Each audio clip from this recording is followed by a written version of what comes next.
اپنا موبائل نکالا اور اس کو ایک اور رپورٹ دکھائی جو اس نے کچھ دن پہلے ہی عیسیٰ کے حوالے کی تھی۔ وہ اس کی سہیلی کی رپورٹ تھی، اوپر نام انہوں نے ایڈٹ کر دیا تھا۔ تم نے تو کہا تھا کہ تم نے ہر سبجیکٹ میں A+ دیا ہے۔ یہ آپ سے جھوٹ بول رہی تھی۔ آپ مجھ سے بات کریں، میں آپ کو بتاتی ہوں۔ کالج میں صرف ایک ہی بہترین اور قابل لڑکی ہے اور وہ ہے اس کی سہیلی، مگر مجھے لگتا ہے کہ وہ اپنی سہیلی کو بھی بگاڑ دے گی۔ وہ تو ہے بھی ایک غریب گھرانے سے تعلق رکھنے والی معمولی سی لڑکی، تو یہاں پر اسکالرشپ پر پڑھ رہی ہے۔ میں آپ سے یہ گزارش کرتی ہوں، خدا کا واسطہ ہے، اس کو تھوڑا سا سمجھائیں کہ یہ اپنے کیریئر کو سیریس لینا شروع کر دے۔ اس طرح سے تو یہ فیل ہو جائے گی۔ آپ کو میری فکر کرنے کی ضرورت نہیں، اور ویسے بھی آپ ہمارے پیسوں۔ عبیرہ، عیسیٰ اتنی اونچی آواز میں چلایا کہ وہ خوف سے اپنی جگہ پر اچھل پڑی۔ اس نے بے ساختہ اپنی آنکھیں موندی اور اپنے آنسوؤں کو اندر اتارنے کی کوشش کی، مگر اس میں ناکام ہو گئی۔ آنسو ٹوٹ کر اس کی آنکھوں سے نکل کر اس کے گالوں پر بہہ رہے تھے۔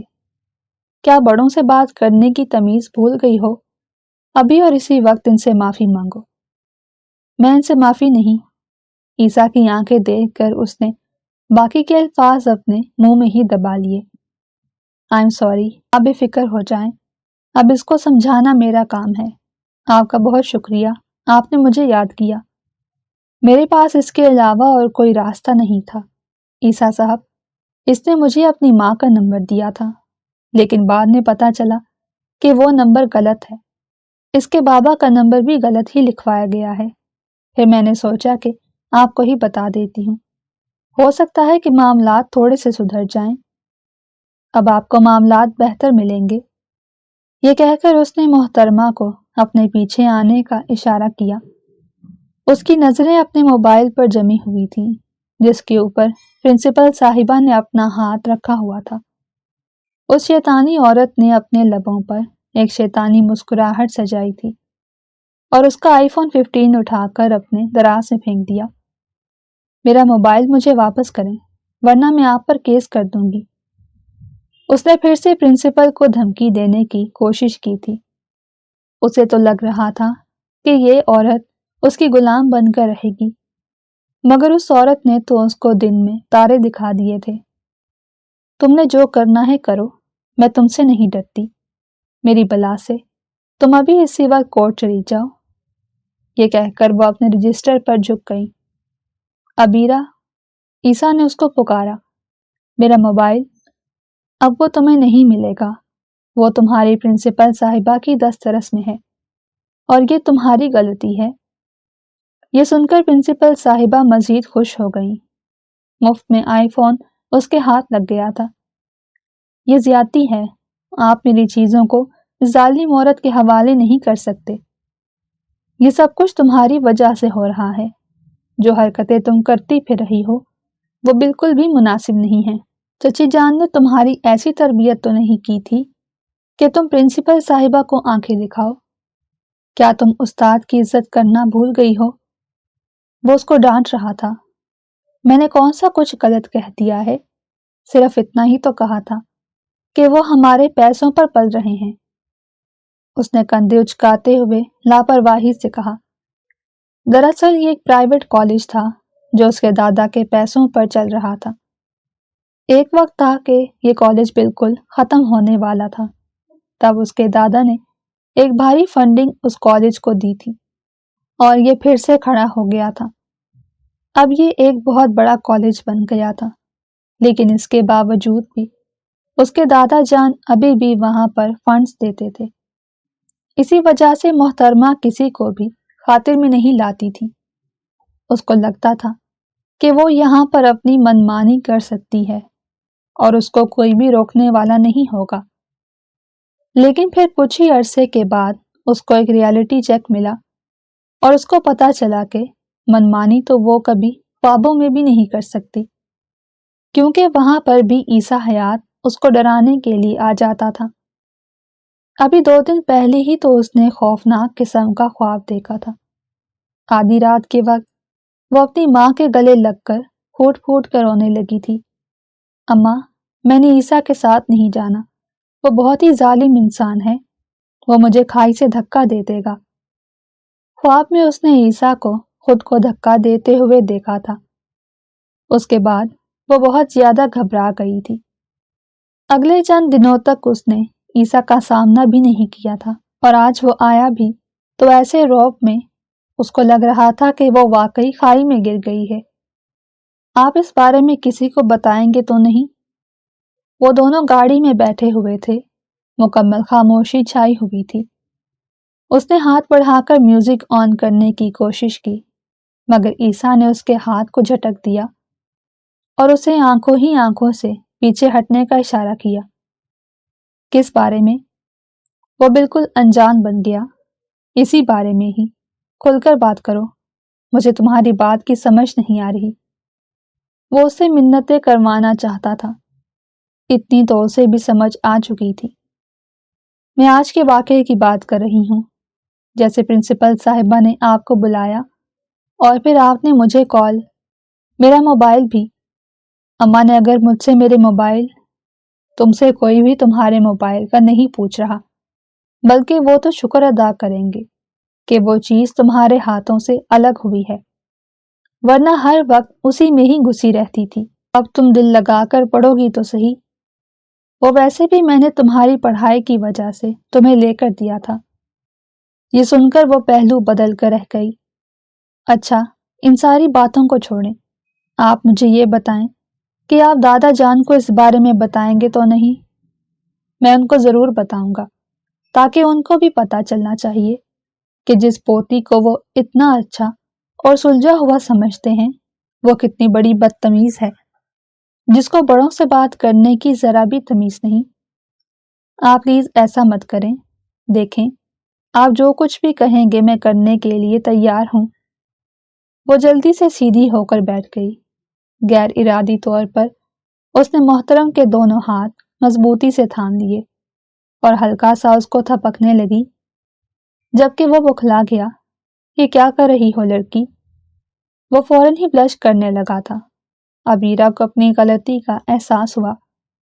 دراصل اس کی عادت تھی، اپنی سہیلیوں کے ساتھ بھی وہ ایسے ہی کرتی تھی، اور پھر گھر میں اماں اور تائی جان سے اگر کوئی بات منوانی ہوتی تو فوراً سے ان کے پاس جا کر چوکڑی مار کر بیٹھ جاتی اور ان کے ہاتھوں کو اپنے ہاتھ میں لے لیتی۔ وہ یہ کیسے بھول گئی تھی کہ سامنے تو اس کا میل کزن بیٹھا ہوا ہے، جو کزن کم اور دشمن زیادہ۔ آئی ایم ریئلی سوری، وہ میرے مائنڈ سے نکل گیا تھا۔ اس نے بے ساختہ اپنے بالوں میں ہاتھ پھیرتے ہوئے کہا، میں ایک شرط پر نہیں بتاؤں گا۔ کون سی شرط؟